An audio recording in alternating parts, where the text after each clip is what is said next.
دنیا میرے آگے میں ایک مرتبہ پھر آپ کا خیر مکتب. جی منور حسن صاحب، میں آپ کو بریک پر جانے سے پہلے میں یہ جاننا چاہ رہا تھا، دیکھیے ترکی میں ابھی جو حکمران جماعت ہے جنہوں نے بڑی مضبوط اب ایک اپنی فورن پالیسی بھی دی ہے، معیشت بھی مضبوط کی ہے، ان کی ساخت، ان کی بنیاد یعنی آپ کے ساتھ کافی ملتی جلتی تھی کہ روایتی مذہبی جماعت نہیں تھی، دینی مدارس کے لوگوں والی، اس میں پروفیشنل لوگ بھی تھے، شہری متوسط طبقہ بھی تھا. تو اگر وہ اسی سسٹم میں رہتے ہوئے جہاں پہ کرپشن بھی تھی، مارشل لاز بھی تھے، امریکہ کا بہت انفلوئنس بھی تھا، انتخابات ہی کے ذریعے اپنا راستہ بنا رہے ہیں، تو منور حسن صاحب آپ کیوں اتنے زیادہ اس پہ دل برداشتہ اور اداس ہو گئے؟ ویسے دل برداشتہ یا مایوس یا تلخی والی بات جو it has to be redefined, یعنی اگر آپ اس پر اصرار کرتے ہیں، لیکن اس سے قطع نظر سسٹم کو ڈس اون کرنے والی کوئی بات اس وقت نہیں ہے ذہن میں، لیکن حالات کا تجزیہ کرنا، بند گلی کا اسیر ہونے کے ناطے کھلی صاف سیدھی شاہراہ کا تذکرہ کرنا، ذہنی انقلاب کے نتیجے میں ان گنت حوالوں سے معاشرے میں ایک تحرک پیدا کرنا، یہ تو کسی سسٹم کے خلاف نہیں ہے بات. سسٹم تو ان تمام چیزوں کو الاؤ کرتا ہے، پرمٹ کرتا ہے. لیکن ویسے ترکی کے بارے میں آپ سے عرض کروں، میں بھی ترکی جاتا رہا ہوں، 4-5 دفعہ گیا ہوں، اور ظاہر ہے کہ میں سڑکیں ناپنے کے لیے نہیں گیا ہوں، جن کی دعوت پر گیا ہوں ان کے ساتھ بیٹھا ہوں، معاملات وہ خود بھی آئے، ہم نے بات کی ہے. یہ اوور سمپلیفائنگ آف تھنگز ہوگا اگر ترکی کے بارے میں ہم سمرلی کوئی چیز طے کر لیں کہ یہ انتخابی جماعت بھی اس سسٹم کے اندر چل رہے ہیں. بڑا لمبا سفر کیا ہے. جو اصل ان کا ہیڈ تھا نجم الدین اربکان، وہ تو نہیں ہے نا، ٹھیک، اس کی تو پارٹی پارلیمنٹ میں زیرو ہے باوجود. جی، تو یہ تمام پروسیس کا حصہ ہے. لیکن میں یہ سمجھتا ہوں کہ ہم بیک وقت انتخابی بھی ہیں اور انقلابی بھی ہیں. ہم جس لٹریچر کو پڑھ کر تصور دین سے آگاہ ہوئے ہیں، اسلام کی انقلابیت ہم پر واشگاف ہوئی ہے، اور معاشرے میں جو رائج الوقت نظام ہے اس میں رہتے ہوئے ہم اس صلاحیت کے بھی اپنے آپ کو مالک سمجھتے ہیں، اور اپنے عوام کو بھی، کہ وہ اس کے اندر رہتے ہوئے اس کو تبدیل کرنے کے عزم کے ساتھ اس کو تبدیل بھی کر سکیں. لہذا انتخاب کی جب بات ہوگی تو انتخاب کی جتنے پری ریکویزٹس ہیں، جتنے پیرامیٹرز ہیں، ان سب پر بات ہوگی. جو چیز اویلیبل نہیں ہے اس کا گلا ہوگا، اس کو مایوسی نہیں کہا جائے گا. لیکن اس وقت کے حالات کے اندر مجھے یہ خدشہ ہے، بعض لوگ انقلاب کی بات کر رہے ہیں نا، لیکن وہ انقلاب جو پرامن نہ ہو وہ سسٹین بھی نہیں کرتا، اور وہ لوگوں کے ظلم میں اضافہ کرتا ہے. فائدے کی بات نہیں. فائدے کی. اچھا، اسی پہ آ جائیں. اگر حالات اس طرح کے نہیں ہیں تو آپ اپنی جیسی طاقتیں تلاش کرتی ہیں جو کہ انفرادی سطح پہ مختلف کا MMA کا تجربہ کیا، اس سے پہلے IGI کا تجربہ کیا، MMA کی تشکیل نو کے لیے اجلاس بھی ہوئے. ایک مولانا صاحب نے بھی تاثر دیا کہ شاید اگر ترجیح دینی ہو تو وہ MMA کو دیں گے. تو کیا معاملہ اس طرف بڑھتا ہوا جا رہا ہے، یا اگر کوئی مرحلہ ایسا آ سکتا ہے، آپ عمران خان، میاں نواز شریف، اچکزئی، کوئی اس طرح کی پارٹیاں جو PDM میں بھی آپ کے ساتھ رہی ہیں، کسی طرف بھی آپ آپشن تو ہیں آپ کے پاس؟ دیکھیے، الیکٹورل پالیٹکس میں آدمی اپنے حلیف بڑھاتا ہے اور حریف کم کرتا ہے، دشمنیاں کم سے کم، دوستیاں زیادہ سے زیادہ. الیکٹورل پالیٹکس کا اس وقت کوئی سر پیر نہیں ہے. روز مڈ ٹرم الیکشن کی بات بھی ہوتی ہے، روز فل ٹرم الیکشن کے ڈینائل کی بھی بات ہوتی ہے. اس لیے ہمارے بھی سارے آپشنز اوپن ہیں. جتنے آپشنز کی گنجائش ہو سکتی ہے، پارٹیز کے ساتھ انڈرسٹینڈنگ کی، کمیونیکیشن کی، لو دو کی، گیو اینڈ ٹیک کی، اس اتحاد کی. دیکھیے، چاروں صوبوں کے حالات ایک دوسرے سے ڈائیگونلی اپوزڈ ہیں. صوبہ سندھ کے اندر تو دو حالات ہیں، شہری حالات الگ ہیں، دیہاتی حالات الگ ہیں. سر، اب شہری حالات میں تو آپ کی گنجائش نہیں ہے نا، وہ تو MQM نے آپ کو 85 سے وہاں سے فارغ کر دیا نا. دیکھیں سر، آپ اس کو پسند کریں یا نہ کریں، میں یعنی پلیز مائنڈ نہ کیجیے. میں ہنس سکتا ہوں نا. ہاں نہیں، وہ بالکل. لیکن دیکھیے جو ریالٹی تو سر، وہ تو خیر کراچی کے حالات تو اس میں تو نہیں. اب آپ اسی پہ الائنس پہ میں چاہ رہا ہوں اس کے بعد نہیں، ویسے کراچی پہ بھی اگر تھوڑی سی بات اس کے اوپر، اس کے بعد کراچی پہ ٹھیک. تو اس لیے سندھ کے اندر بھی دو حالات ہیں. پنجاب بھی بالکل سپاٹ کسی صوبے کا نام نہیں ہے. اس کے اندر بھی بڑی ٹرن لیتی ہے وکٹ، اور آدمی کو پتہ نہیں چلتا، مڑ کے دیکھتا ہے تو وکٹ اس کی غائب ہو چکی ہوتی ہے. تو اس لیے اس میں لیفٹ آرم اسپنر بھی اور کلائی والا اسپنر سارے لوگ. اس لیے پنجاب میں دیکھیے، نواز شریف صاحب اگر ایسپائر کر رہے ہیں وزیر اعظم بننے کے لیے تو ایک صوبے سے آدمی وزیر اعظم نہیں بنتا. 3 صوبوں میں وہ زیرو ہے، بگ زیرو.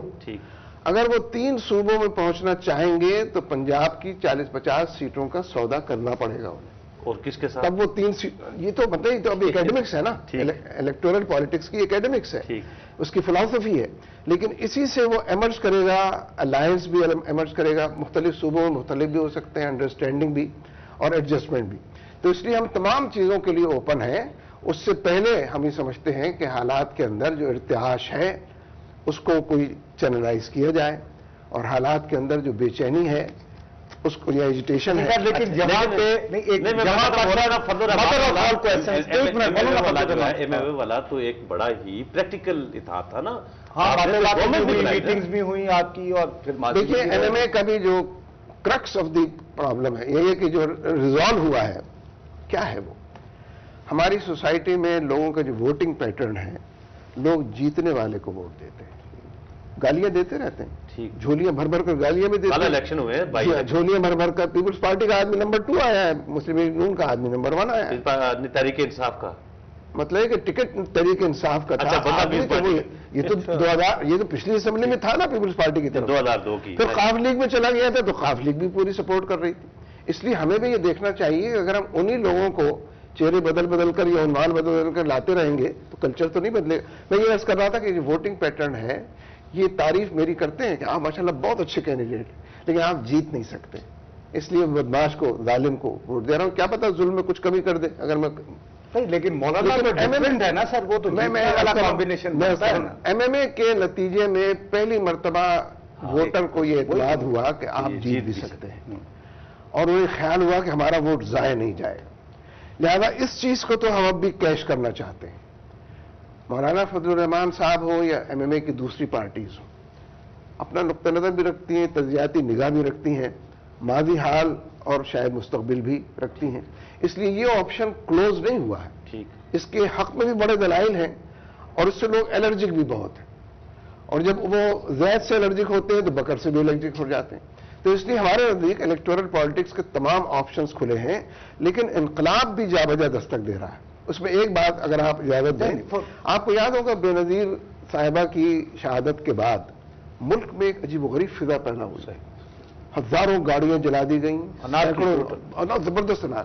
اس کو انقلاب نہیں کہتے، اس سے ڈرنا چاہیے. میں مسلسل اپنے لوگوں سے یہ بات کہہ رہا ہوں کہ ہمیں ایک ایسے پرامن انقلاب کے لیے تیار رہنا چاہیے، لیکن بدامنی ہو تو میدان کے اندر نکلیں، مسجدوں کی بنیاد پر لوگوں کو آرگنائز کریں، محلوں کی بنیاد پر کمیٹیاں قائم کریں، کوئی آپ کی گاڑی نہ جلائے، کوئی آپ کو گولی نہ مارے، اس کے لیے محنت کریں. لیکن اس میں بتاؤں، ابھی مجھے 3-4 SMS آئے، آپ کا یہ فرمانا بجائے، اور میں بالکل کوشچن نہیں کر رہا، لیکن دیکھیے سیاست میں حقیقت سے زیادہ تاثر اہم ہوتا ہے.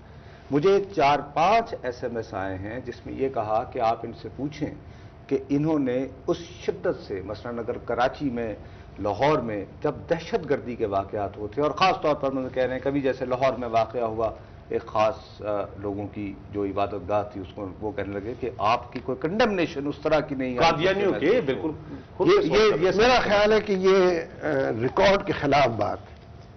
مجھ سے پہلے کسی نے ریئیکشن نہیں دیا اور مجھ سے زیادہ نہیں دی. میں نے اس پر 2 جمعوں میں باقاعدہ تقریر کی ہے، اور بنیادی نقطہ یہ ہے کہ عبادت گاہ وہ آخری حصار ہے کہ جس میں آدمی اپنے آپ کو محفوظ سمجھتا ہے. میں عبادت گاہ میں داخل ہو گیا، میں جو چاہوں کروں گا، آپ مجھے کچھ روک ٹوک نہیں کر سکتے. تو اگر عبادت گاہ میں بھی کوئی آدمی غیر محفوظ ہو، چاہے وہ کوئی بھی ہو، اور جو کچھ احمدیوں کے ساتھ ہوا وہ اسی حوالے سے اس پر ہم بات کرتے ہیں، وہ کنڈمیبل ہے. لہذا یہ ایشو تو نہیں ہے میرے نزدیک. اس کے اوپر تو نواز شریف نے بائی کہہ دیا تو آپ کو پتہ کفر کے فتوے لگنا شروع ہو گئے. دیکھیں نا، جنہوں نے کفر کے فتوے دیے وہ تو کفر کے فتوے وہی بتائیں گے کیوں دیے. میں نے تو ہمیشہ یہ کہا. منور صاحب، آپ مجھے بتائیے، کیا آپ سمجھتے ہیں کہ حالات جس نہج پہ جا رہے ہیں، آپ کی جماعت بے تنظیمی لحاظ سے بہت مؤثر ہے الیکشنز میں جو بھی اپنی جگہ، آپ محسوس کرتے ہیں کہ وہ جو آپ انارکی فورسی کر رہے ہیں، آپ یہ جو لوگوں کو پیغام دے رہے ہیں کہ بھیا یہ انقلاب نہیں، بدامنی، انارکی اور قتل و غارت کی طرف چیزیں جا رہی ہیں، اکٹھے ہو اور کوشش کرو سیکورٹی، کیا آپ اس کو روک پائیں گے؟ دیکھیے 2 باتیں ہیں. پہلی بات تو یہ ہے کہ جب لاکھوں کی تعداد میں بکھرے ہوئے لوگ سڑکوں پر نکل آتے ہیں تو وہ لاشوں کی تلاش میں ہوتے ہیں جنہیں وہ گھسیٹیں اور اپنے غم کو غلط کریں اور اپنے اشتعال کی اور انتقام کی آگ کو اس سے بجھائیں، اس پر پانی ڈالیں. ظاہر ہے کہ یہ منظرنامہ بڑا عجیب و غریب، لیکن میرا خیال ہے کہ اگر ہم بڑی قربانی دینے کے لیے تیار ہوں تو اس کو چینلائز کر سکتے ہیں. بالکل چینلائز کر سکتے ہیں. اس کے آگے بھی پروگرام جاری ہے. ناظرین آپ کی کالز بھی لے کے وقت ہوا ایک بریک کا. بریک کے بعد پھر آپ کی خدمت میں حاضر.